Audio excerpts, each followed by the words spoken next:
Pemirsa, kita lanjutkan diskusi kita untuk meraih calon atau legislator yang berkualitas. Sudah bergabung bersama kita Koordinator Komite Pemilih Indonesia, Jerry Sumampo. Bang Jerry, apa kabar?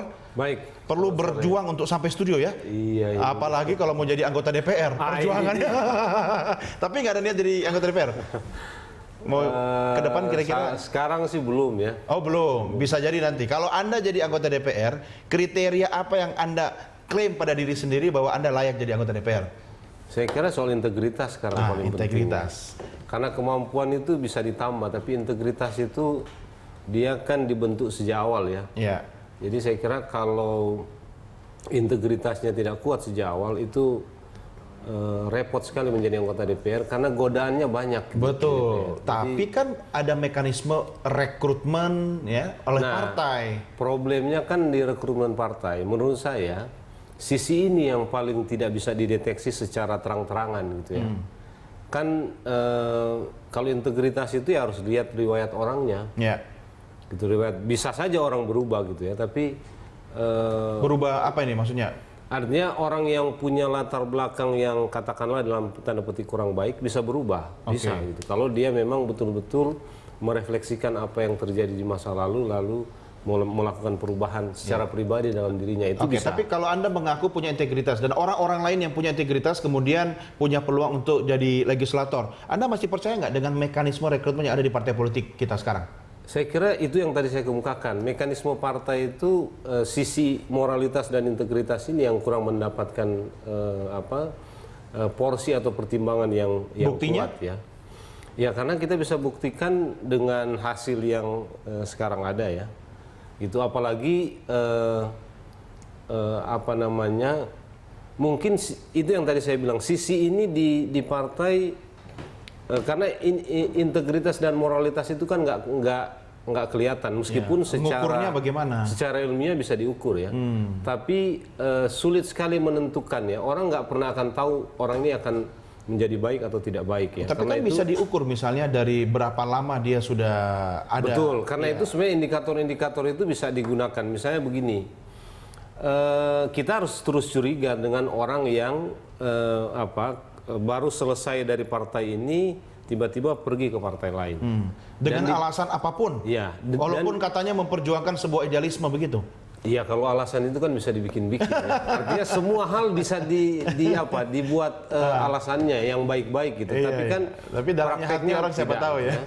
Begitu juga kita tahu di masa lalu partai berteriak semua tentang anti korupsi, tapi kita tahu orang-orang partai itu juga yang kemudian dalam kenyataannya terjerat korupsi. Ya, nah, ya, banyak orang-orang partai yang terjerat korupsi itu ternyata tidak melalui mekanisme rekrutmen yang benar gitu.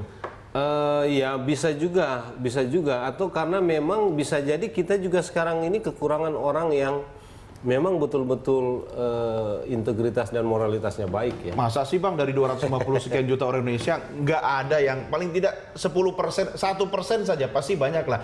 Misalnya begini, kalau partai politik sudah punya mekanisme rekrutmen yang baik, tapi kemudian ada kompromi ya karena menghadapi situasi yang kan tentu tidak semua sama kan? Sebetulnya begini juga ya, bisa itu sebetulnya artinya kalau memang proses rekrutmennya membuat agak sulit kita mendapatkan orang yang punya kapasitas, integritas, dan moralitas yang baik. Di partai itu bisa ditegakkan. Caranya? Gitu ya. Jadi partai sebetulnya bisa membuat orang yang katakanlah masih meragukan itu bisa punya performance yang baik. Gitu. Jadi harus lebih ketat sanksinya. Dan itu harus sampai kepada hal-hal yang mungkin tidak pernah diketahui publik ya, tapi di internal partai terjadi harus ada. Tapi kan tidak begitu mudah bagi partai. Jadi penegakan sanksi seperti ini di partai saya kira tidak begitu mudah. Artinya juga problematikanya juga rumit ya, karena mengeluarkan orang yang sudah menjadi anggota partai sejak lama itu bukan perkara mudah juga bagi partai kalau memang tidak ada alasan-alasan yang cukup kuat ya. Kadang-kadang kan di situ perdebatannya di partai. Tapi saya kira partai bisa menentukan alat ukur ya. Alat ukur. Tapi menurut saya memang partai-partai kita agak longgar di sisi ini. Partai yang mana yang paling longgar? Kalau itu saya tidak partainya beliau? Saya tidak punya. Kalau partai Mas Aris yang Tadi kita sudah diskusikan. Karena terus terang kita nggak punya ukuran tentang itu ya. Tapi kalau kita mau mengukur dari banyaknya kasus gitu, sebetulnya ya kalau mau dari banyaknya kasus, misalnya kasus-kasus korupsi yang menjerat partai, meskipun ini tidak satu-satunya ukuran, ada banyak ukuran lain tentu yang kalau kita mau melakukan ukuran ini. Tapi kalau dari situ saja kan kita publik sudah bisa melihat yang mana sebetulnya yang paling banyak kasus ya. Partainya Mas Arief ada juga, tapi ada partai lain mungkin yang jauh lebih banyak ya. Itu mungkin. Dan dari begini, kita juga bisa lihat komitmen partai untuk mendapatkan anggota partai yang berintegritas dan yang baik itu dari bagaimana respon partai ketika ada anggota partai atau katalah anggota DPR dari partai itu yang kemudian terjerat kasus-kasus kejahatan gitu ya.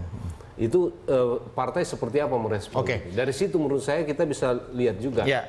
Sebelum kita lanjutkan, kita akan mendengarkan juga bagaimana komentar dari pemirsa melalui telepon. Sudah bergabung Imam Abdullah dari Kemang. Pak Imam, selamat malam. Selamat malam. Silakan Pak Imam, pertanyaan atau komentar langsung. Ya, saya sih sebagai rakyat sih setuju sekali dengan memperketat syarat legislator itu. Agar kita ini mendapatkan orang-orang yang kredibel dari partai. Jadi kita jangan melihat mau korupsi atau tidak korupsi. Itu nanti di lingkungan di DPR yang menjadi dia korupsi atau tidak. Tapi minimal kita mesti memperjuangkan agar persyaratan menjadi legislator.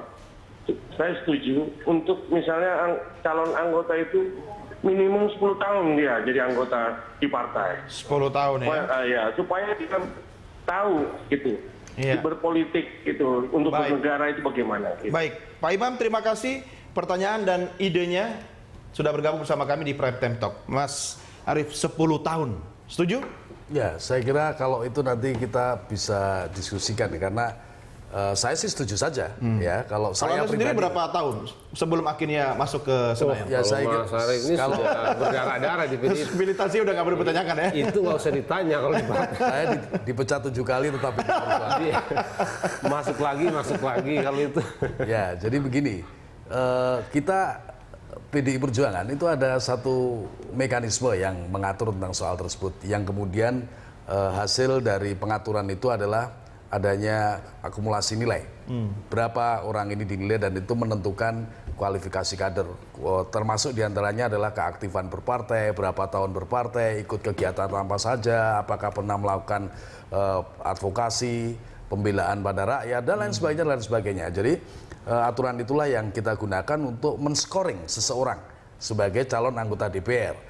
Jadi misalnya kenapa saya skornya paling tinggi di dapil saya, karena memang satu, dari berpartai saya paling lama, dari berkegiatan saya paling aktif dan lain sebagainya begitu. Dan masih ingat nggak tahun berapa mulai? Kenapa? Saya memasang bendera partai di rumah saya dimulai dari itu adalah sejak kelas 1 SMA. Ya. Partai yang sama? Partai yang sama, dulu masih PDI. Oh ya, tahan dulu Pak Sarif. Ya, kita akan lanjutkan di segmen berikutnya. Ini menarik, tapi kita break dulu. Pemirsa tetap bersama kami segera kembali sesaat lagi.